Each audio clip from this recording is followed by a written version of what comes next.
자, 이제 주제통합 9강의 그 나지문에 있는 글입니다. 인상주의 음악에 관련된 겁니다. 가에서는 미술이었는데 음악으로 뿅 바뀌었어요. 자, 문단 구성이 비슷해요. 일단 인상주의 음악이 어떻게 발생했는지, 어떠한 특징이 있는지 좀 더 두 개 문단으로 나눠서 설명을 했고, 그 다음에 의를 이야기하고 있죠. 읽기 편하겠다. 구조는 똑같아요. 자, 독서는 뭐다? 거기 개별적으로 담긴 그 정보도 물론 중요성이 있지만 그보다 더 중요한 건 문단이 어떻게 설명하고 있는가라고 하는 그 구성이 중요한 겁니다. 나중에 보면요. 자, 일단 첫 번째 문단. 등장 배경은 뭡니까? 일단 그 첫 번째 문단에서 등장 배경이죠. 네, 첫 번째 등장 배경은 독일에서 낭만주의, 슈베르트 음악 기억하면 됩니다. 네, 낭만주의 음악. 미술에서 낭만주의가 19세기 중반에 좀 유행이 됐었죠. 네, 낭만주의가 주를 이루고 있었습니다. 그래서 이 독일의 낭만주의가 어떤 특징이 있었냐면 일단 청중을 압도하는 과장된 표현. 아주 그냥 과장이 A 하는 정도가 압도당할 정도로의 과장된 표현입니다. 그래서 과장된 표현이 있어요. 음악에서 과장된 표현이 특징이었고, 그 다음 표제를 사용했어요. 플러스 이쪽으로 할까요? 네, 표제를 사용했습니다. 표제 사용. 그 다음에 소나타 형식이죠. 네, 플러스 소나타 형식이 있었고요. 슈베르트 생각하시면 된다라고 그랬고요. 그 다음에 교향곡의 양식을 완성했습니다. 그래서 교향곡의 양식, 형식이겠죠. 양식을 완성하는 이러한 낭만주의가 한참 위세를 떨치고 있었습니다. 그런데 이거에 이어서 이쪽으로 올까요?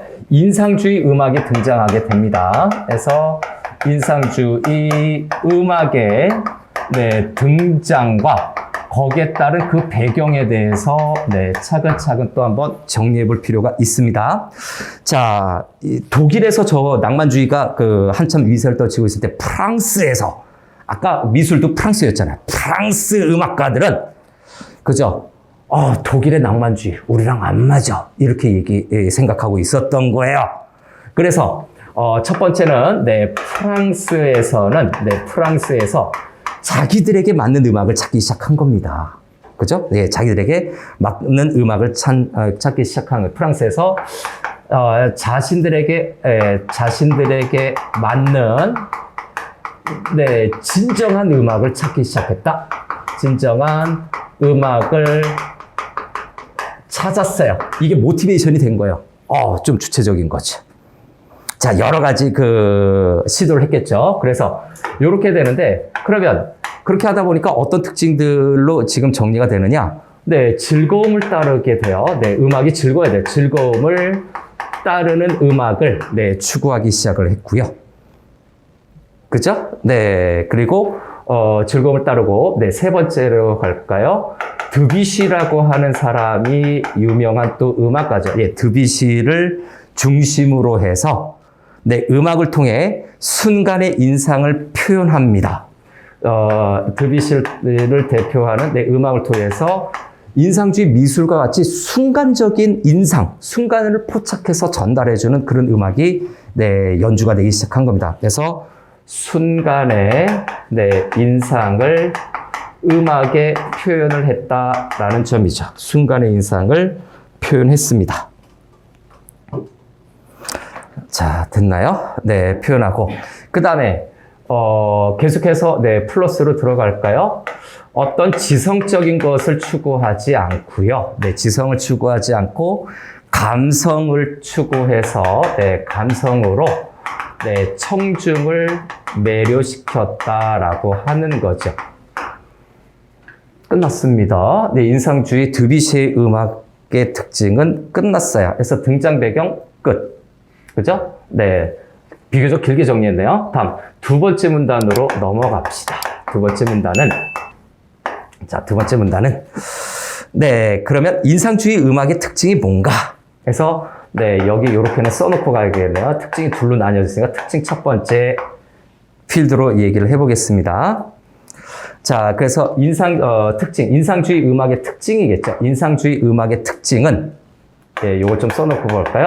인상주의 음악은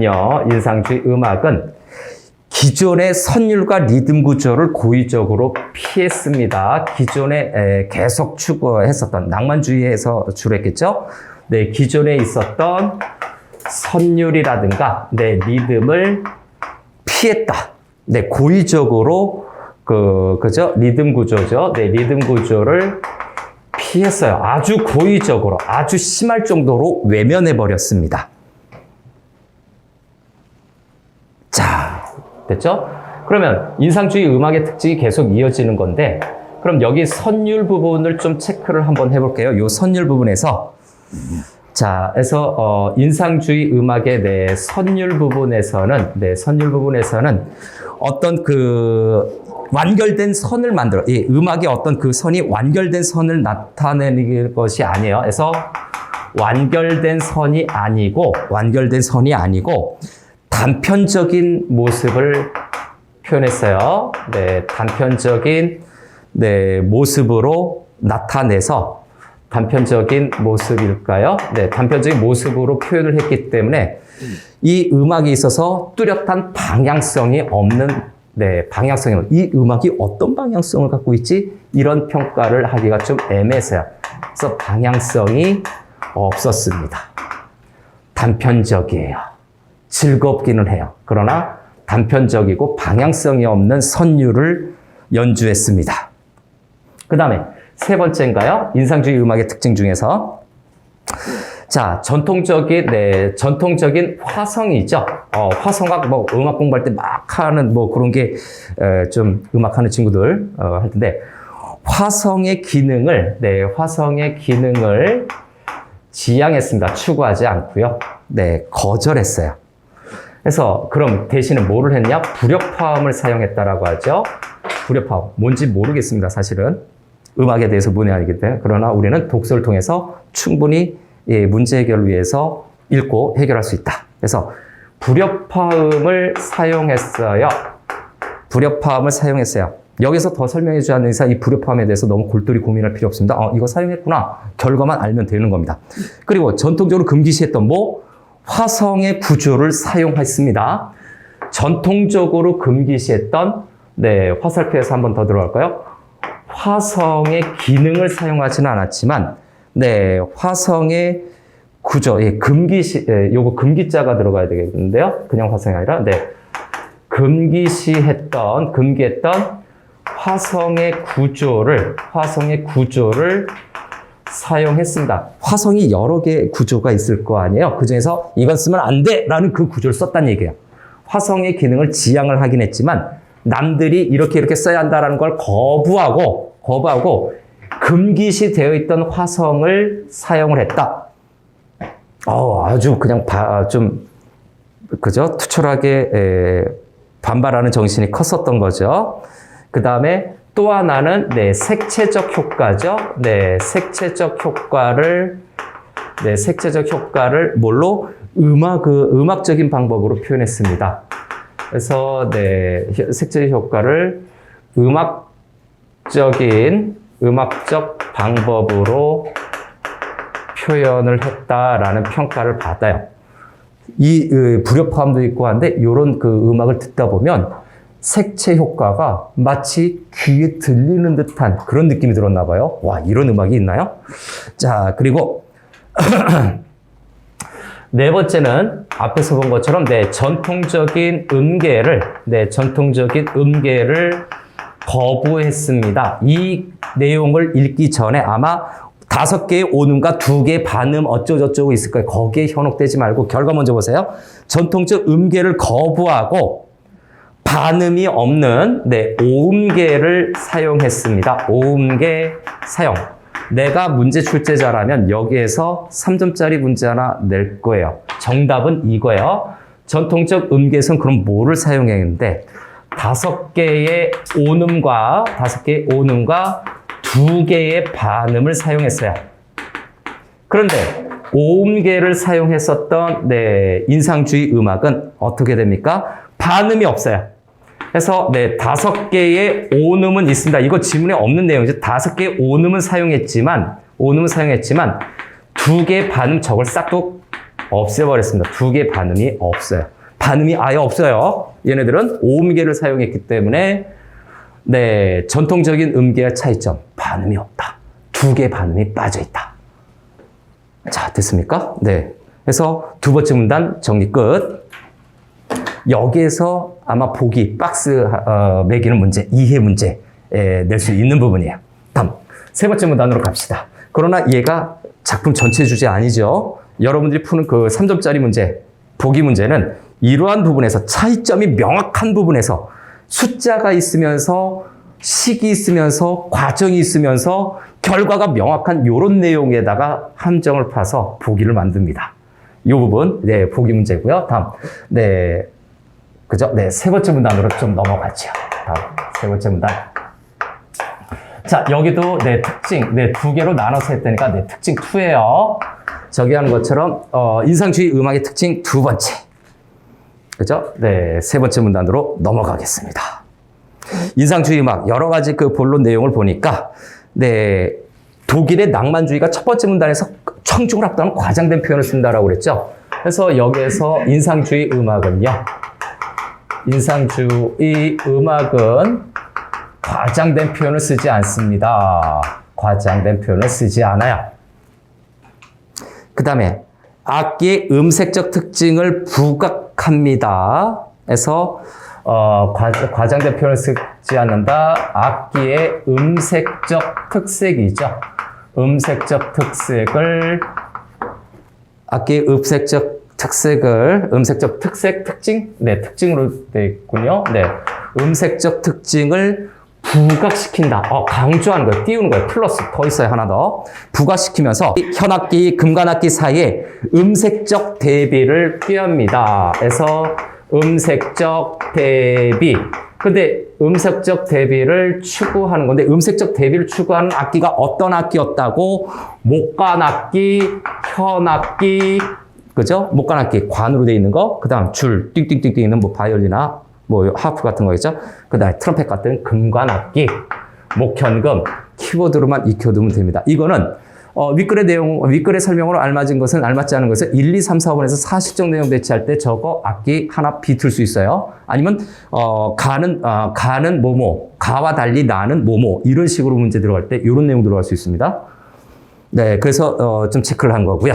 다음 두 번째, 네, 특징 두 번째.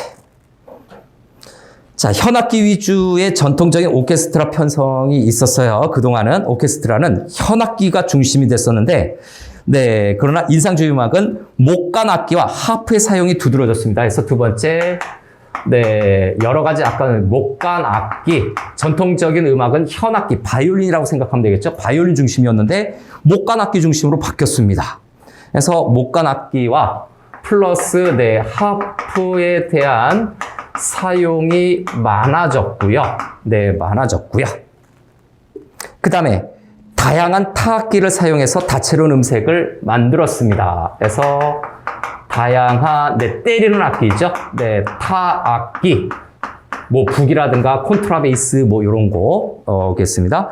북이라든가 요 둥둥둥둥둥둥 치는 네, 이런 타악기를 사용해서 다채로운 음색을 아주 다양한 음악 색깔을 만들어냈다. 음색을 만들어낸 것이 인상주의 음악의 특징입니다. 또 연주법에 있어서는 어떻습니까? 연주법도 굉장히 다양한 연주법을 구사했고요. 기존의 어떤 전통적이고 보수적인 연주법에서 좀 벗어난 거예요. 그리고 악기들의 어떤 독특한 조합을 시도했어요. 그동안은 그것은 아니 되느니라 라고 했던 그 악기 조합들을 시도한 거죠.